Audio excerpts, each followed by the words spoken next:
नमस्कार दोस्तों, आज सुबह सुबह की सबसे पहली खबर में आपको बताएंगे कि चुनाव से पहले भाजपा को लगा बड़ा झटका। 1000 से ज्यादा कार्यकर्ताओं ने थामा कांग्रेस का हाथ। इसी प्रकार दूसरी बड़ी खबर में आपको बताएंगे कि महिलाओं के लिए आरक्षण से खुद खुश नहीं है बीजेपी की वरिष्ठ नेता उमा भारती।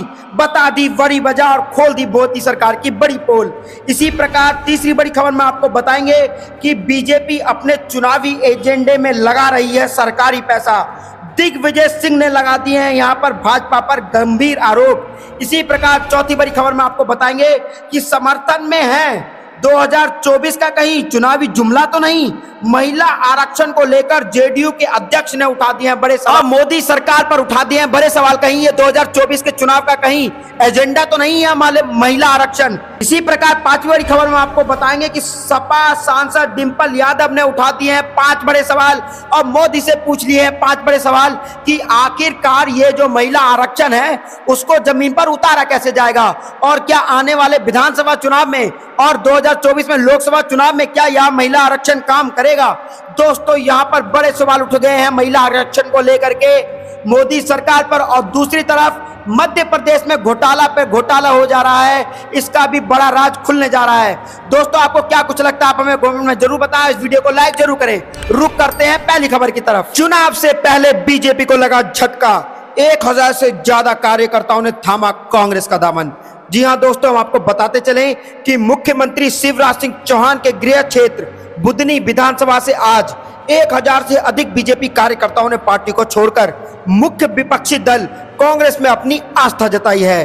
बुधनी विधानसभा क्षेत्र में दल बदल की यह सुगबुगाहट बीते सप्ते भर से जारी थी। बावजूद इसके बीजेपी के नेताओं को इसकी भनक तक नहीं लगी और आज करीब 1000 से अधिक बीजेपी कार्यकर्ताओं ने राजधानी भोपाल पहुंचकर कांग्रेस की सदस्यता ग्रहण कर ली है। बीजेपी को छोड़कर कांग्रेस में आए कार्यकर्ताओं का आरोप है कि बुधनी विधानसभा के कुछ नेताओं ने भारतीय जनता पार्टी को अपनी जागीर समझ लिया है। यह नेता सीएम शिवराज सिंह चौहान वह कार्तिया सिंह चौहान को इस कदर घेर कर रखते थे कि एक छोटा कार्यकर्ता शिवराज सिंह चौहान या कार्तिया सिंह चौहान तक अपनी बात भी नहीं रख पा रहे थे। काफी हद तक प्रयास किए कि अपनी बात सीएम शिवराज तक पहुंचा सके, लेकिन सफल नहीं हो सके। आखिरकार थक हार कर पार्टी को अलविदा कहना पड़ा। तो दोस्तों, यहां पर शिवराज सिंह चौहान को लग गया है बड़ा झटका और अब मध्य प्रदेश चुनाव से विधानसभा चुनाव से बड़ी खबर आ रही है। चुनाव से तुरंत थोड़ी दिन पहले ही बीजेपी को यह बड़ा झटका लगा है। 1000 से ज्यादा कार्यकर्ता एक साथ कांग्रेस का दामन थाम चुके हैं और दोस्तों, बीजेपी को वहां भनक तक नहीं लगी कि भाजपा के इतने सारे कार्यकर्ताओं ने कांग्रेस को ज्वाइन कर लिया। तो दोस्तों, आपको क्या लगता है, जब भाजपा के कार्यकर्ता ही अपनी आवाज सीएम तक नहीं पहुंचा पा रहे हैं, मुख्यमंत्री तक नहीं पहुंचा पा रहे हैं, तो क्या आम जनता अपनी आवाज मुख्यमंत्री तक पहुंचा पाएगी? दोस्तों, क्या इस बार भाजपा का मध्य प्रदेश में बुरी तरह से हार होने वाली है और कांग्रेस ही अब अपनी सरकार बनाने जा रही है मध्य प्रदेश में? आपको क्या कुछ लगता है आप हमें कमेंट में जरूर बताएं। इस वीडियो को लाइक जरूर करें। रुक करते हैं अगली खबर की तरफ। महिलाओं के लिए आरक्षण से खुश नहीं है बीजेपी की अपनी उमा भारती, बताई वजह। जी हां दोस्तों, हम आपको बताते चले कि भारतीय जनता पार्टी की वरिष्ठ नेता उमा भारती ने कहा कि वह इस बात से निराश हैं कि लोकसभा और राज्यसभा विधानसभाओं में महिलाओं के लिए 33% सीटें आरक्षित करने वाले विधेयक में अन्य पिछड़ा वर्ग की महिलाओं के लिए आरक्षण का प्रावधान नहीं है। इससे पहले मंगलवार के दिन में भाजपा नीति केंद्र सरकार द्वारा लोकसभा में संविधान संशोधन विधेयक पेश किया गया। उन्होंने कहा, मुझे खुशी है कि महिला आरक्षण विधेयक पेश किया गया, लेकिन मुझे कुछ निराशा भी हो रही है क्योंकि यह ओबीसी महिला के आरक्षण के बिना आया है। अगर हम ओबीसी महिलाओं के लिए आरक्षित सुनिश्चित नहीं करते हैं तो भाजपा में अपना विश्वास टूट जाएगा।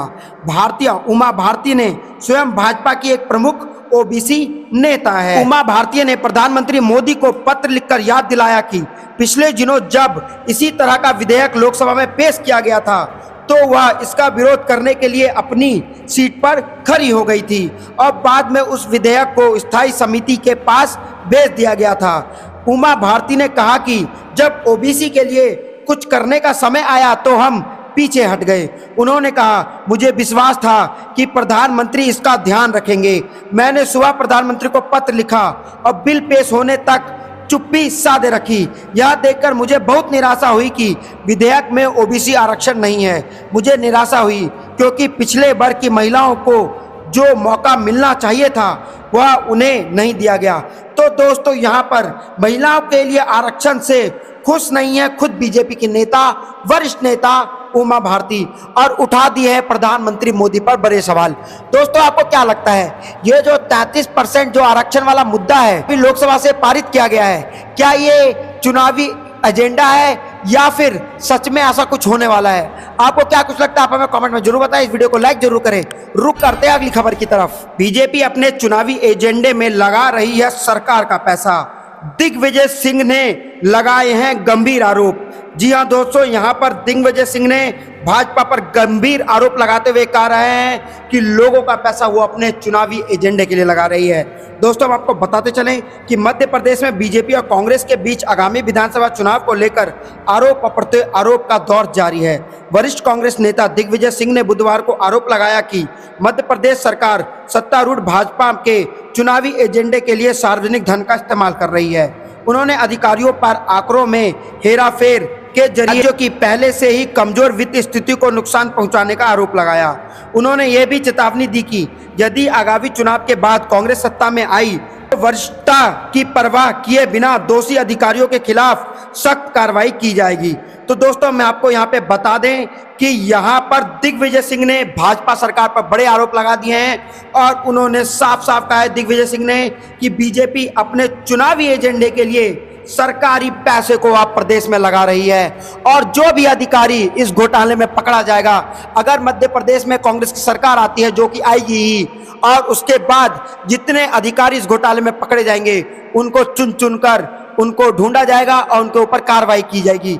ये बड़ा गंभीर आरोप लगाया है दिग्विजय सिंह ने। आपको क्या कुछ लगता है दोस्तों, आप हमें कमेंट में जरूर बताएं। क्या जनता का पैसा अब चुनावी एजेंडे के लिए खर्च करना चाहिए? इसका जवाब भी कमेंट में जरूर लिखें। रुक करते हैं अगली खबर की तरफ। समर्थन है लेकिन 2024 का चुनावी जुमला ना बने महिला आरक्षण। जेडीयू अध्यक्ष लल्लन सिंह ने बीजेपी को खूब लपेटा। जी हां दोस्तों, हम आपको बताते चले कि केंद्र सरकार द्वारा लाए गए नारी शक्ति बंधन विधेयक यानी महिला आरक्षण बिल को बिहार के मुख्यमंत्री नीतीश कुमार की पार्टी जेडीयू ने समर्थन दिया है, मगर जेडीयू अध्यक्ष राजीव रंजन उर्फ लल्लन सिंह ने लोकसभा में बीजेपी को जमकर सुना दिया है। उन्होंने कहा है कि कहीं महिला आरक्षण 2024 का चुनावी जुमला बनकर ना रह जाए। इसमें अति पिछड़ा व पिछड़ा वर्ग की महिलाओं को भी अलग से आरक्षण मिलना चाहिए। नारी शक्ति वंदन विधेयक पर लोकसभा में चर्चा के दौरान मुंगेर से सांसद लल्लन सिंह ने जेडीयू की ओर से सदन में बात रखी।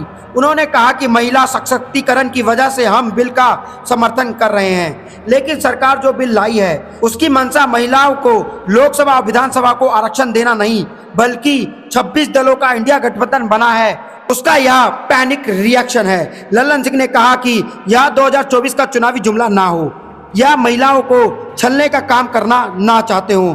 2024 में बेरोजगारी को छला, 2 करोड़ रोजगार का वादा करके काला धन लाने, 15 लाख रुपए पहुंचाने कहकर गरीबों को छला। अगर इसकी मंशा होती तो 2021 में उन्होंने जाति आधारित जनगणना करवा दी होती। यह देश की मांग है। जेडीयू अध्यक्ष ने कहा, आपका गरीबी को अति पिछड़ों से न्याय करने में विश्वास नहीं है, इसलिए जाति जनगणना नहीं करवाई।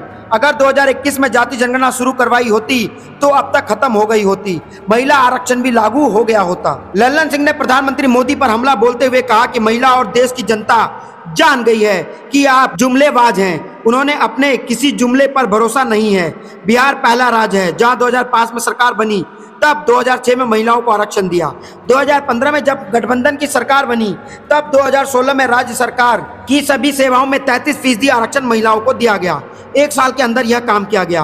आपकी तरह 4.5 साल इंतजार नहीं किया गया। जी हाँ दोस्तों, यहाँ पर लल्लन सिंह ने महिला आरक्षण को बिल को समर्थन तो किया है, लेकिन प्रधानमंत्री मोदी पर उठा दिए हैं बड़े सवाल। उन्होंने कहा है ये सचमुच आरक्षण है या फिर 2024 के चुनाव का कोई जुमला। दोस्तों, आपको क्या कुछ लगता है आप हमें कमेंट में जरूर बताएं। इस वीडियो को लाइक जरूर करें। रुक करते हैं अगली खबर की तरफ। सपा सांसद डिंपल यादव ने खेला अल्पसंख्यक दाव। मोदी सरकार से पूछे 5 बड़े सवाल। जी हां दोस्तों, हम आपको बता दें संसद के विशेष सत्र का आज तीसरा दिन है। बुधवार को महिला आरक्षण को लेकर नए संसद भवन में चर्चा हो रही है। मैनपुरी से सांसद और सपा नेता डिंपल यादव ने चर्चा के दौरान सांसद में अपनी बात रखी।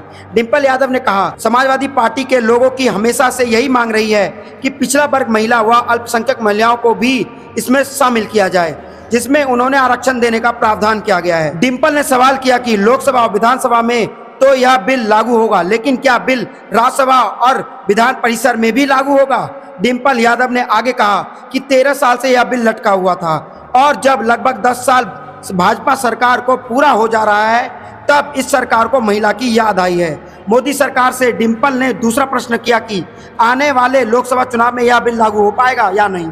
साथ ही आने वाले 5 राज्यों में विधानसभा चुनाव में यह बिल लागू हो पाएगा या नहीं। सपा सांसद ने पूछा कि जनगणना कब होगी, साथ ही यह सरकार जाति जनगणना कराएगी या नहीं कराएगी, इसके साथ ही परिसीमन कब होगा।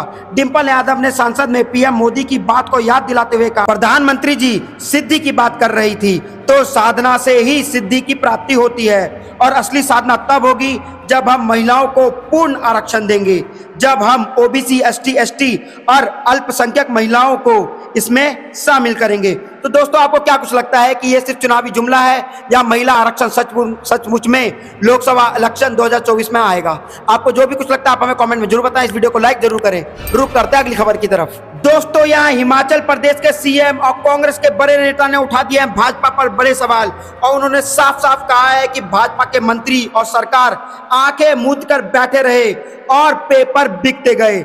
जी हां दोस्तों, हम आपको बताते चले कि मुख्यमंत्री सुखविंदर सिंह सुक्खू ने मानसून सत्र के तीसरे दिन बुधवार को जयराम ठाकुर पर तंज कसते हुए कहा कि नेता प्रतिपक्ष का ध्यान भटका हुआ है, जो सवाल अभी आना है उसके बारे में अनुपूरक सवाल पूछे रहे हैं। सुक्खू ने कहा कि पूर्व भाजपा सरकार में कर्मचारी चयन आयोग हमीरपुर भ्रष्टाचार का अड्डा बना रहा, भाजपा के मंत्री और सरकार आंखें मूंद कर बैठे रहे और पेपर बिकते गए। दोस्तों, यहां पर कांग्रेस ने भाजपा पर बड़े सवाल उठा दिया है। कांग्रेस सरकार बनने पर हमारे पास पेपर बिकने की शिकायतें आई, हमने जांच के आधार पर कर्मचारी चयन आयोग भंग किया। पूर्व भाजपा सरकार ने 5 साल में कुछ नहीं किया, सिर्फ भ्रष्टाचार करवाया। आयोग में बीते 5 साल से घोरक धंधा चलता रहा। मुख्यमंत्री ने कहा कि कांग्रेस सरकार ने आईएएस दीपक शासन कमेटी की रिपोर्ट के आधार पर न्याय राज्य चयन आयोग गठित करने का निर्णय लिया है। तो दोस्तों, यहाँ पर हिमाचल प्रदेश में कांग्रेस ने उठा दिए हैं बड़े सवाल और साफ साफ कहा है कि हिमाचल प्रदेश में भाजपा के मंत्री और खुद सरकार आंख मूंद कर बैठी रही और दूसरी तरफ पेपर बिकते रहे। दोस्तों, आपको क्या कुछ लगता है, क्या यह सच है कि भाजपा के राज में भी घोटाले पर घोटाला होता जा रहा है? आपको जो भी कुछ लगता है आप हमें कमेंट में जरूर बताएं। जय हिंद, जय भारत।